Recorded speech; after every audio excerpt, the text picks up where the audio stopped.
Welcome back. Here's another installment from the membership area here. Again, of course, you know I'm Joshua Pellissier. I'm happy to help you with today's lesson, which is going to be a really amazing lesson that will sort of add on to something we've learned before. So today's lesson is called Who Am I? Stage 3. So there are two stages before this for how to find out who you are.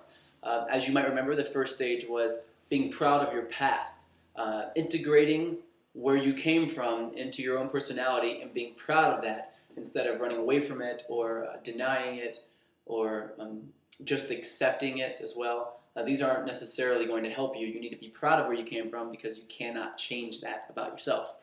The next stage was then from being proud in your past to recognizing the positive qualities of your heroes. This is where you see the things about the people that you admire and you attain those qualities little by being around them. I do this with my own heroes. You do it with yours automatically anyway.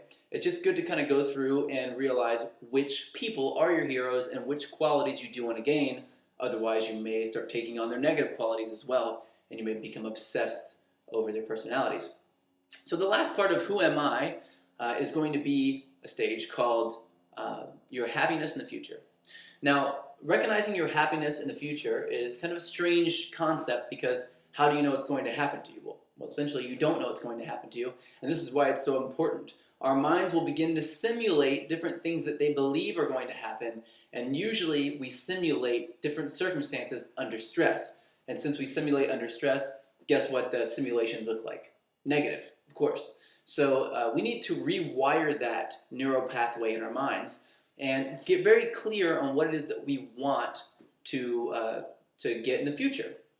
Now, in the future, I know there are a lot of sort of exercises that help you get things like money or a beautiful woman or I don't know, confidence. Generally speaking, you can think of like the idea of the secret as one of these different techniques for getting something, this manifestation concept. But I don't really believe fully in that concept. I mean, I do think it's a great idea. I think it's a little bit incomplete, and I think that a lot of people latch onto it and don't see the results that they want. So instead of trying to get something tangible, external in the future, what I wanted to do is I wanted to find out why do we want those things in the first place. And let's get down to the real root of all of what we desire in the world.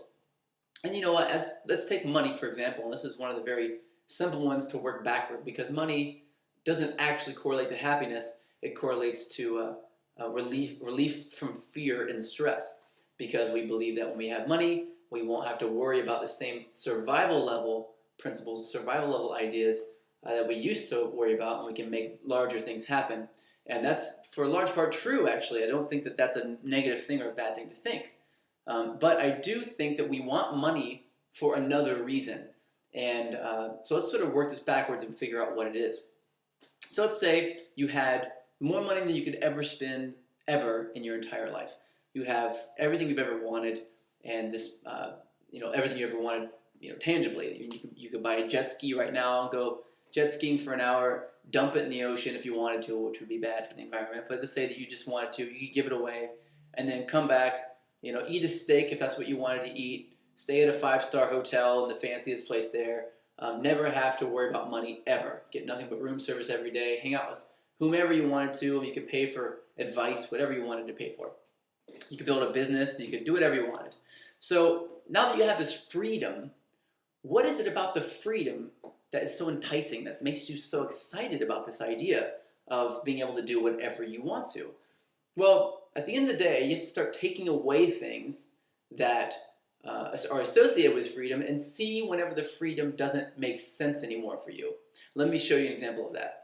So let's say that you had freedom, but you had no friends. Okay, well, that might not really work out so well. I really like to hang out personally. I like to be around people, but some people don't really care that much. They'd be like, well, if I have ultimate freedom to do whatever I want to, I don't really need friends. I can just go live on an island and drink Mai Tais every day and I don't know, go fishing and surfing, whatever it is that you want to do.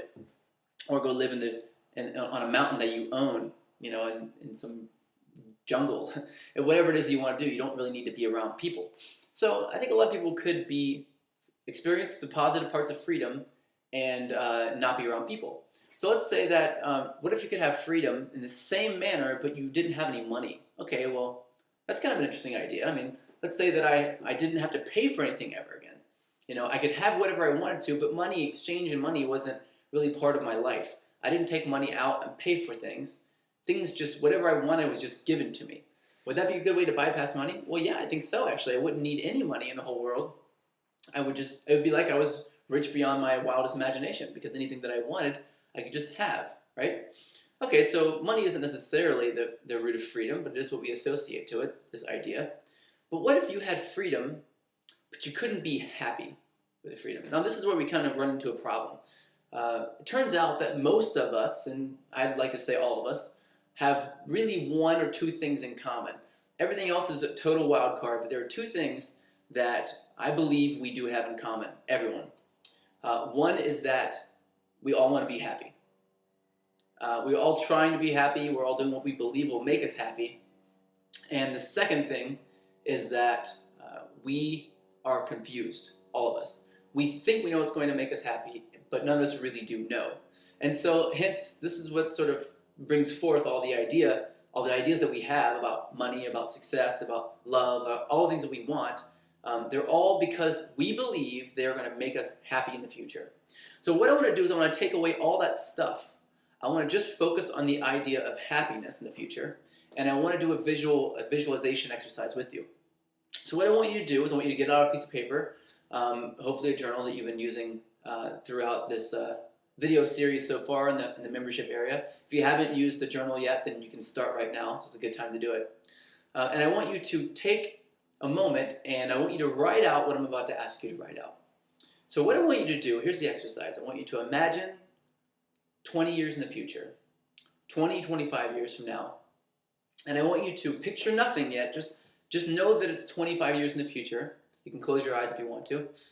And I want you to only feel in yourself the ultimate level of content, the absolute level of happiness, pure happiness all the way through. No sense of negative emotion whatsoever. It's just devoid of negative emotion. You are nothing but a pure feeling of happiness is totally sort of flowing over you. And now, with that feeling in mind, 25 years in the future that you're thinking about 25 years in the future, I want you to paint the world around you. Just let it start to pop up. And keep this happiness feeling. If something pops up and you feel unhappy, erase it. Just get rid of it. Make it go away. If you're thinking, I'm standing on top of on the deck of a mansion overlooking the ocean, and that's what you believe is going to make you happy, but when you picture it, you have this weird feeling, this feeling of, I don't really know if this feels right. Something feels like it's missing. Start to take things away. Start to bring things in. Start to put people next to you. This is one of the ways that you can tell if someone is actually perfect for you, is going to be good for you moving forward, is someone that you could probably be with for the rest of your life if you do decide to get married, is whenever you put them next to you in this future projection, this happiness in the future, and you still have that level of total content, total happiness and love.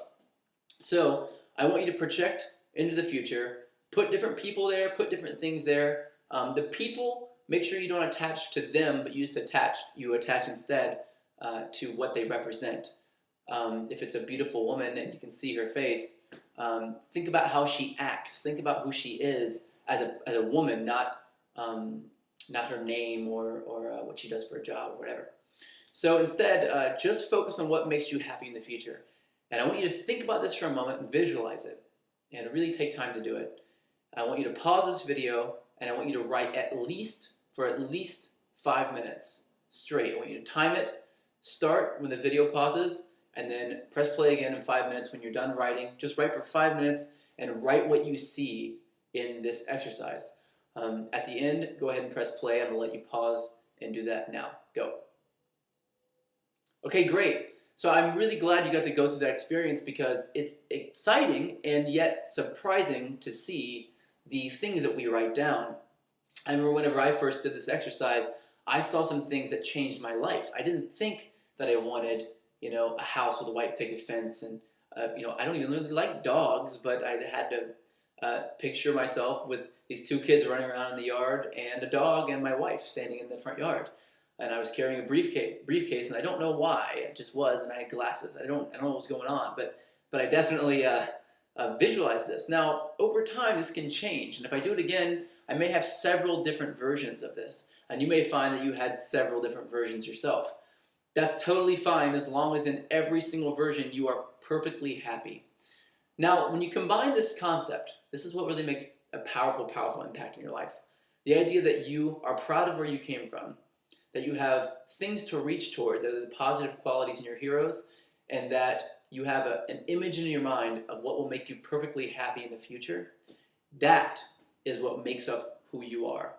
If you know these three things and you've done these three exercises, you have a very strong, strong understanding of who you are as a person. This is very important because women, when they meet you, if you're kind of scattered and you don't know who you are, you're not comfortable and confident as a man in who you are, they will not be able to buy into your frame, so to speak. They will not be able to be themselves unapologetically around you. They will try to play a game and put up a front, and so will you. And the problem is that you can't maintain a front like this. It just doesn't work. So try this out and really hope, if you didn't do this exercise, go back right now and do the exercise. It's very, very crucial that you do it. If you don't do it, you will not get the results that you're expecting with the women that you want. I really highly suggest that you do this exercise. Thank you so much for tuning in today. I can't wait to see you in a couple of days here. Practice that, meditate on it for a bit, not like in a traditional sense of meditation, but just think about it for a bit. And let me know.